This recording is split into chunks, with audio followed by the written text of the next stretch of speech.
But I say exactly the same thing. Everybody wants to start at the back end, where everything's running perfectly. You've made an influence, you've made an impact, and you get everything done.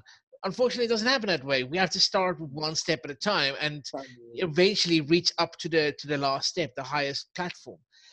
And unfortunately, leadership, it can be a lonely sport. It's not always easy to be the leader, because sometimes, like I said, you come in, you're young and you're from a different country, and you look different, you act different, you say different things, but truly that what you want to do is going to be benefiting them ultimately.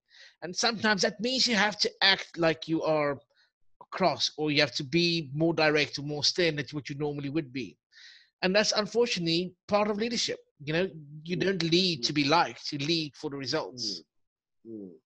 That's true.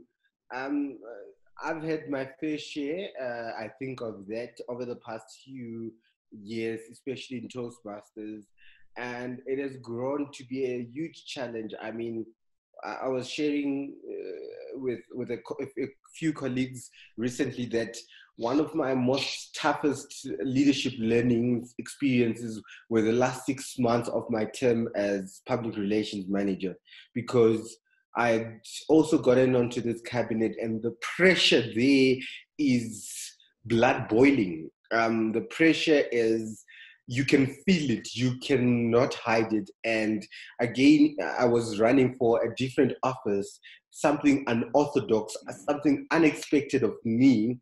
And here I was looking out to say, this is where I want to be a part of, and this is where I want to serve. And as you get to that point, you realize that there are camps, there are opinions. Some opinions just are stronger than yours and stronger than what you feel.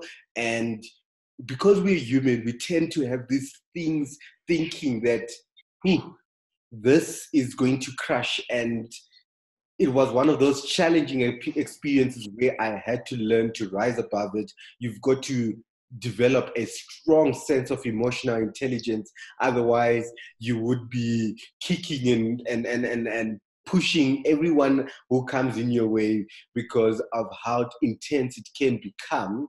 But again, if you remember the reason why you're doing something, it will keep you going, because it is what kept me going in the last 6 months of my term, from December 2018 right up to May 2018, when we had the council meeting, the election. It is what kept me going. And I believe strongly that it is also the focus, the why, that has gotten me even into serving into this portfolio without the title that I hoped I would get.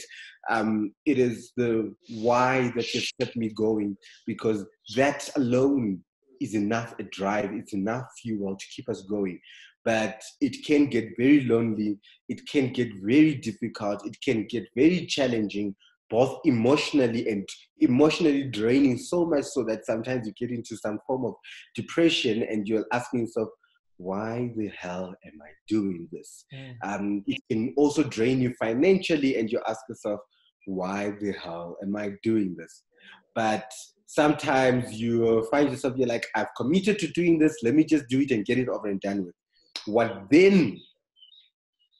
How then you responded is when you see the faces and the transformation of people from a certain point where they were before, right up to where they are at a certain point after your intervention.